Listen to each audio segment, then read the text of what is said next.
우리 찬송 하나님의 은혜로 찬송하시면서 6월 5일 새벽 예배를 하나님께 올려드리도록 하겠습니다.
사도신경으로 우리의 신앙을 고백드리겠습니다. 전능하사 천지를 만드신 하나님 아버지를 내가 믿사오며 그 외아들 우리 주 예수 그리스도를 믿사오니 이는 성령으로 잉태하사 동정녀 마리아에게 나시고 본디오 빌라도에게 고난을 받으사 십자가에 못 박혀 죽으시고 장사한 지 사흘 만에 죽은 자 가운데서 다시 살아나시며 하늘에 오르사 전능하신 하나님 우편에 앉아 계시다가 저리로서 산자와 죽은 자를 심판하러 오시리라.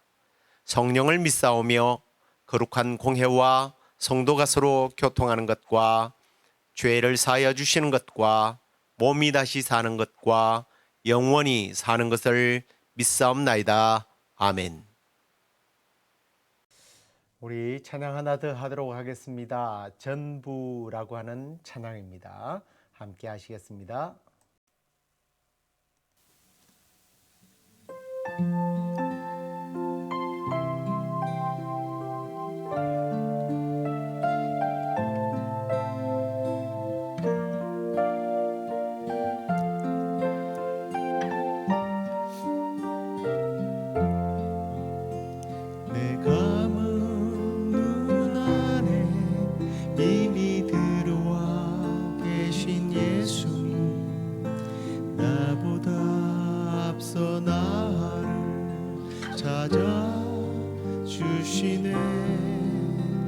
내 모든 두 손 위로 자비하심을 내어주시니 언제나 먼저 나를 위로하시네. 내 노래 가운데 함께 즐거워하시는 늘 나의 기쁨이 되시네. 수많은 사람 중에 나를 택해 잡으시고 눈물 거두어 빗살가루 채우시니 그분은 내 자랑 나의 기쁨 나의 노래 나의 전부 되시네. 나의 전부 되시네.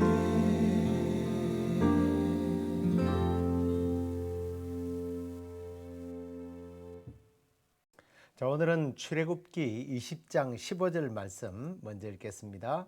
도둑질하지 말라. 자, 오늘은 제8계명이죠. 도둑질하지 말라라고 하는 화요일 날 우리가 함께 나누었던 소요리 문답, 오늘의 묵상, 교리 묵상을 함께 말씀으로 조금 더 깊이 함께 나누도록 하겠습니다. 자, 먼저 질문을 한번 볼까요? 제8계명은 무엇이며 그 명하는 것이 무엇입니까? 제 8계명은 도둑질하지 말라라고 하신 것이며 이것은 우리 자신과 남의 재물과 또 산업을 합법적으로 획득하고 증식시키라는 그런 명령을 말합니다. 그 다음에 제8계명에서 금하는 것은 무엇입니까? 우리 자신이나 우리 이웃의 재물과 또 산업을 부당하게 방해하거나 또는 방해될 만한 일을 하는 것을 금하고 있습니다. 자, 그러면 이제 우리가 하나님께서 하나님의 백성들의 그 이웃의 재산권에 침해해서는 안 된다고 하는 이 8계명을 우리가 함께 나누는데요. 이 도둑질이라고 하는 것은 보이는 물질뿐만 아니라 정서적인 것, 그리고 또 심지어는 생명과 복지와 또 뭐 그가 누려야 할 것을, 누려야 할 어떤 권리를 빼앗는 것을 포함을 합니다만, 그래도 좀 더 정확하게 압축을 하면 부당한 방법으로 타인의 동의나 허락 없이 남의 물질을 빼앗는 행위, 가져가는 행위, 이것을 우리는 도둑질이라고 할 수 있습니다. 도둑질을 하지 말라고 한 것은 생명을 빼앗는 것과 다른 부분이기 때문에 하나님께서는 남의 것을 도둑질하게 되면 그것을 보상해야 하는 법을 만들었는데요. 굉장히 좀 흥미로운 부분입니다. 그 규정에 대한 말씀이 출애굽기 22장 1절에서 4절까지 나오는데요. 첫째, 이 사람이 소나 양을 도둑질하여 잡거나 팔면 그는 소 한 마리에 소 5마리로 갚고 양 한 마리에 양 4마리로 갚을지니. 하나의 이제 샘플인데요. 소나 양을 도둑질하여 잡거나 팔게 되면 소는 5배, 양은 4배로 갚으라는 얘기입니다. 근데 조금 흥미롭다고 제가 얘기했잖아요. 왜 소는 5배고 양은 4배일까 하는 겁니다. 가만 생각해 보니까 좀 그런 것 같아요. 양은 굉장히 온순하잖아요. 훔치기가 좀 쉬워요. 근데 소는 어때요? 덩치가 크고 그 거칠은 손을 때려잡는다고 생각해 보십시오. 이건 치밀하게 계획을 세우지 아니하면 또는 굉장히 대담하게 하지 않고서는 이 일을 못한다는 거예요. 우리가 이걸 뭐라고 부르느냐면 죄질이 무겁다라고 그렇게 표현을 합니다. 죄질이 무거운 거죠.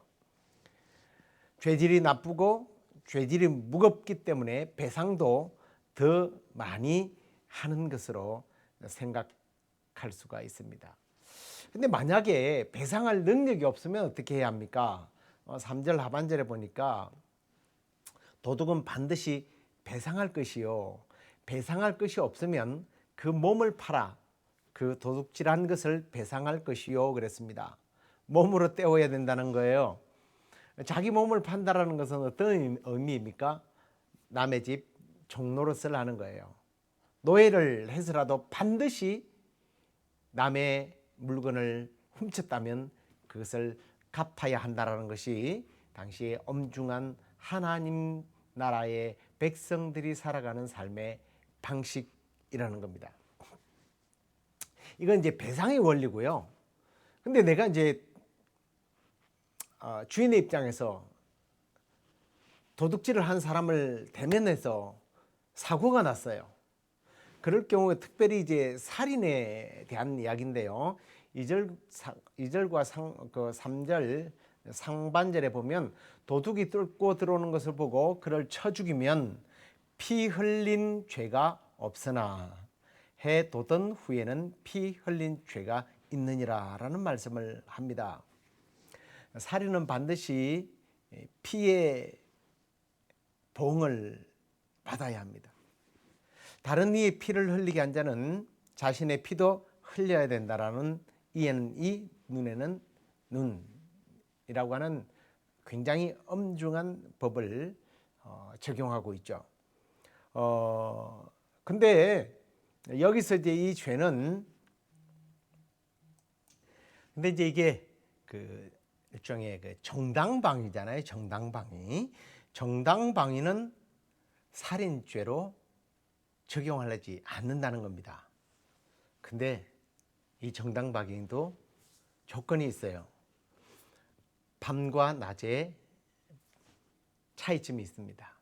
밤에 만약에 이렇게 정당방위로 살인을 했다면 죄가 적용이 되지 않고요.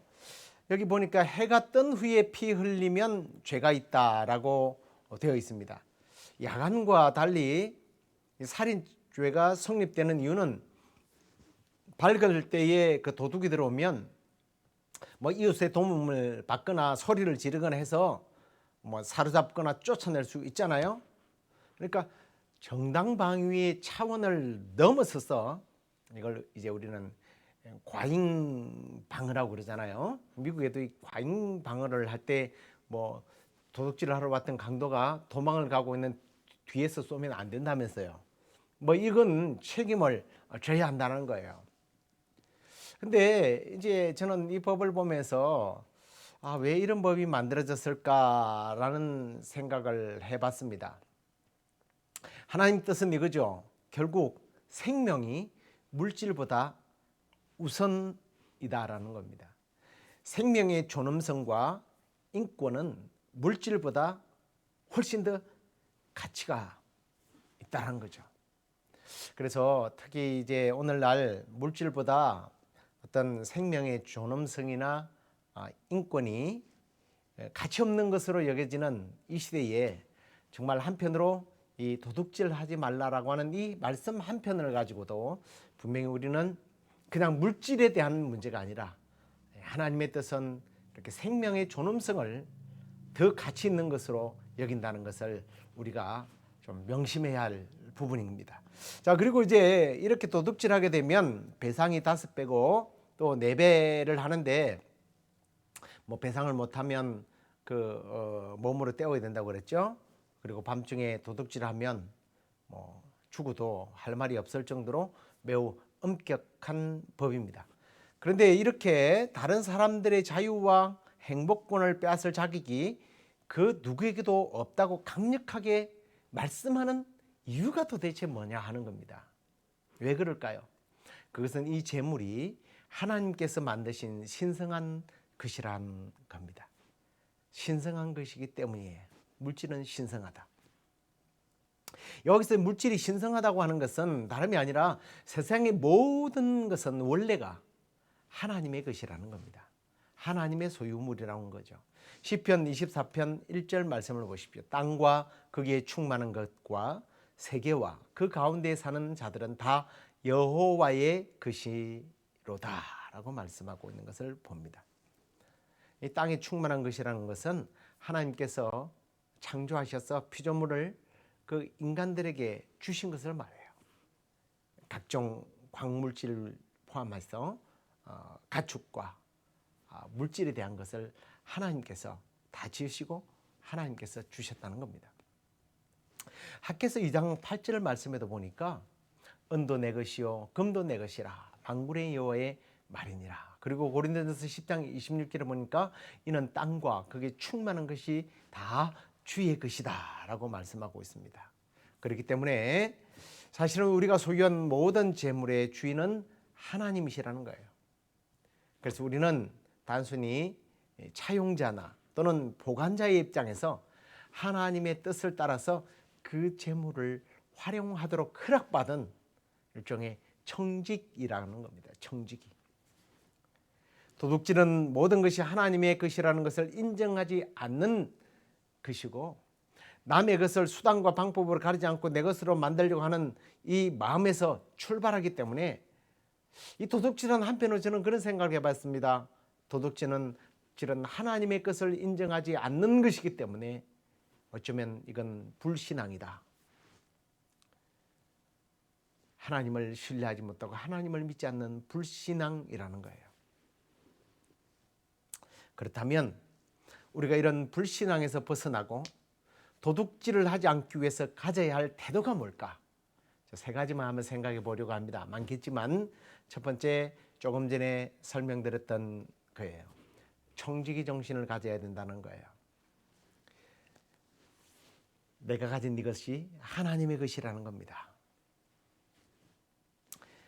베드로가 이렇게 권면하는 것을 봅니다. 각각 은사를 받은 대로 하나님의 여러 가지 은혜를 맡은 선한 청지기 같이 서로 봉사하라. 실천 사항이죠. 이게 내 것이 아니라 하나님의 것이기 때문에 도둑질하는 것이 아니라 나누라는 거예요. 문제는 사람들이 이 사실을 인정하지 않으면서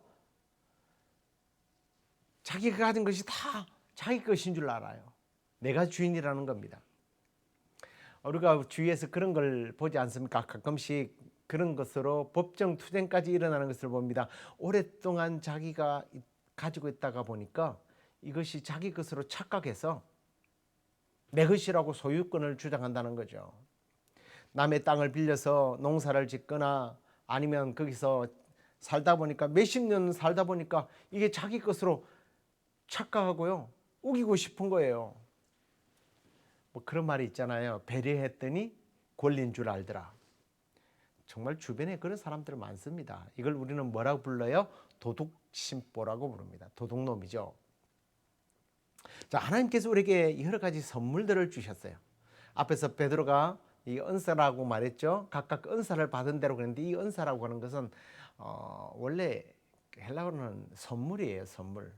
각각 선물로 받은 대로 하나님께로부터 선물을 받았다는 거예요. 그 영적인 것만이 아니에요. 물질도 은사예요. 이것이 내 것이 아니에요. 내가 빌려 쓰는 거예요. 이것을 우리는 다른 사람들에게 나의 것이라고 주장할 것이 아니라 이것이 내가 많이 가지고 있다고 우쭐해질 게 아니죠. 주인의 것을 내가 더 많이 가지고 있으면 더 부담스러운 거죠. 청지기 정신으로 우리가 나누는 주님의 것을, 주님의 선물을 나눌 수 있는, 베풀 수 있는 그런 삶을 살아가는 저와 여러분 되기를 간절히 축원합니다. 그 다음에 두 번째로는요, 땀 흘리고 수고해서 내가 받은 이 물질, 내가 가진 이 물질을 계속 증식시켜 나가야 하는 거예요. 우리가 달란트 비유에서도 예수님께서 그 말씀을 하셨죠. 5달란트, 또 2달란트, 1달란트 받은 사람 각각 어떻게 했어요?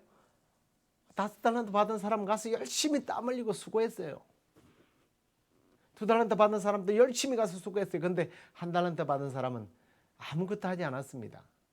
우리 하나님은 뭐 없는 것들로도 뭐 있게 하시는 분이고, 우리 주인은 워낙 부자시고 대단하니까 내가 이것 가지고 뭐 그냥 숨겨놨다 가져와도 충분히 될 것 같아서 그렇게 했습니다.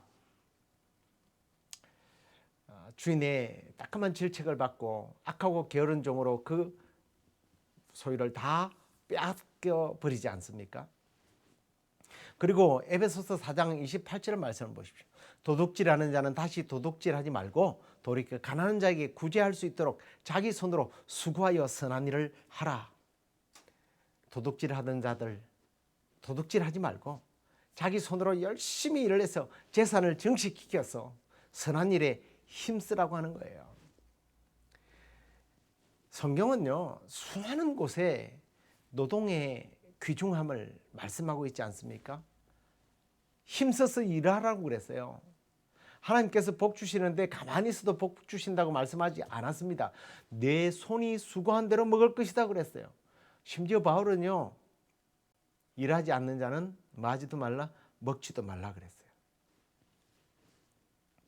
훔치는 악한 일을 불로소득을 챙길 생각을 하지 말고 자기가 수고하여 일하는 것을 또 다른 사람들에게 나누어주는 그런 선한 일에 힘쓸 때 우리는 도둑질하지 않는다는 거예요.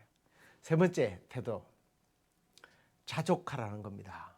있는 것으로 만족하는 거죠. 사도 바울은 빌립보서 4장 1절에 보면 4장 11절입니까? 보면 자기는 일체 자족하는 것을 어떤 형편에서든지 자기는 배웠다라고 말씀하고 있습니다. 예수님 마태복음 6장에 보면 무엇을 마실까 무엇을 먹을까 염려하지 말라고 그랬습니다. 근데 왜 사람들은 자기가 가진 것으로 만족하지 않고 심지어 남의 것을 정당한 방법이 아닌 이런 도둑질과 같은 방법을 통해서 재산을 시키려고 할까요? 그건요, 돈을 사랑하기 때문이에요. 이 돈을 사랑하는 탐심에 대해서 예수님은요, 모든 탐심을 물리치라 그랬어요. 사람의 생명이 그 소유에 넉넉한 데 있지 않다라고 누가복음 12장에서 어떤 부자의 비유를 통해서 또 말씀하지 않았습니까? 특히 바울은요, 골로새서 3장 5절에 보니까 탐심은 우상숭배다 그랬어요. 돈은 우상숭배라는 거예요. 돈을 사랑하는 것이 우상숭배죠. 그리고 디모데전서 6장 12절을 보십시오. 돈을 사랑함이 일만하게 뿌리가 되나니 이것을 탐내는 자들은 미혹을 받아 믿음에서 떠나 많은 근심으로서 자기를 찔렀도다. 돈이 하나님의 것이라는 것을 인정하지 않는 것은 불신앙이라고 그랬죠. 돈이 하나님의 것이 아니고 내가 수단과 방법을 가르지 않고 내 것으로 만들면 내 것이 된다고 생각하니까 미혹을 받아서 믿음에서 떠나게 되는 거예요.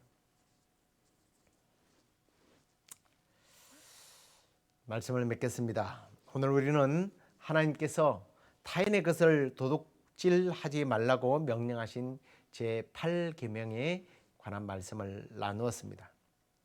소극적으로는 우리는 남의 것을 훔치거나 탐내서 안 되죠. 그러나 적극적으로는 하나님께서 나에게 주신 것에 대하여 청지기 정신을 가지고 열심히 수고하고 힘써서 일하여 선한 일에 힘써야 할 뿐만 아니라 주신 것에 대하여 만족하고 자족하는 것을 실천하게 될 때에 우리는 도둑질하지 않고 오히려 나에게 주신 하나님의 것들을 나누면서 풍요롭게 사는 그런 삶을 살 수 있게 된다는 것입니다. 무엇보다도 저는 이 말씀을 보면서 사람들에게 대해서도 도둑질하지 말아야 하지만 하나님의 것도 도둑질하면 안 돼요. 하나님에 대한, 날에 대한, 시간에 대한 주일과 그리고 하나님의 물질에 대한 11조, 이것도 도둑질이에요. 도둑질하지 말라 기도하겠습니다. 하나님 아버지, 오늘 우리는 제8계명 도둑질하지 말라고 한 하나님의 명령을 우리가 더 깊은 묵상으로 말씀을 나누었습니다. 주님, 우리가 타인의 것을 도둑질하지 말아야 하고 하나님의 것을 도둑질하지 말아야 하는데 그건 소극적인 방법이고 적극적으로는 하나님께서 이 물질을 나에게 맡겨주신 것이라고 하는 청지기 정신과 그리고 힘써 일하여 수고한 대로 먹는 대로 나만 불을 채우는 것이 아니라 그것들을 선한 일에 나누고 꾸어주는 삶을 살고 무엇보다도 혹시 다른 사람들과 비교해서 내가 물질이 적다 할지라도 우리 사도 바울 믿음의 선배처럼 자족하는 법을 배워 먼저 그 나라와 의를 구하는 삶이 되게 하여 주옵소서. 무엇보다도 하나님, 지난날 우리가 사람의 것은 도둑질하지 않았다 할지라도 하나님의 것을 도둑질했던 우리의 부끄러운 모습이 있다면 주님, 하나님께 드려야 할 우리의 시간, 우리의 은사, 우리의 10의 1조 주님 도둑질하지 않게 하여 주시고 하나님의 나라와 의를 위하여 힘써 일하고 힘써 드리며 나누어주고 꾸어주고도 풍족한 삶을 누리는 우리 시애틀 영락교회 성도들 그리고 이 방송을 듣는 모든 이들이 되게 하여 주옵소서. 주님, 교회를 놓고 저희들이 계속 기도하고 있습니다. 이 6월 달에 어떤 결정이 날지 모르지만 하나님, 이 산지를 우리에게 주시옵소서. 이 교회당이 예배하는 곳이 세상 사람들에게 비즈니스로 팔려서 이곳에 돈이 오가는 곳이 되지 않도록 하나님의 말씀이 갈급한 자들이 와서 예배하고 하늘로부터 오는 신령한 양식을 공급받는 그러한 성전이 될 수 있도록 유지될 수 있도록 하나님 함께하여 주시고 이 건물을 소유하고 있다고 하는 사람들의 마음을 움직여서 계속 우리가 예배할 수 있는 그러한 은혜가 있도록 주께서 도와 주시옵소서. 우리에게 또 주님 여러 가지 기도의 제목을 가지고 개인적으로 기도할 때도 주께서 풍성하게 응답해 주실 줄로 믿사옵고 예수 그리스도의 이름으로 감사하며 기도드리옵나이다. 아멘. 하늘에 계신 우리 아버지여, 이름이 거룩히 여김을 받으시오며 나라의 임하옵시며 뜻이 하늘에서 이루어진 것 같이 땅에서도 이루어지이다. 오늘날 우리에게 일용할 양식을 주옵시고 우리가 우리에게 죄 지은 자를 사하여 준 것 같이 우리의 죄를 사하여 주옵시고 우리를 시험에 들게 하지 마옵시고 다만 악에서 구하옵소서. 대개 나라와 권세와 영광이 아버지께 영원히 있사옵나이다. 아멘.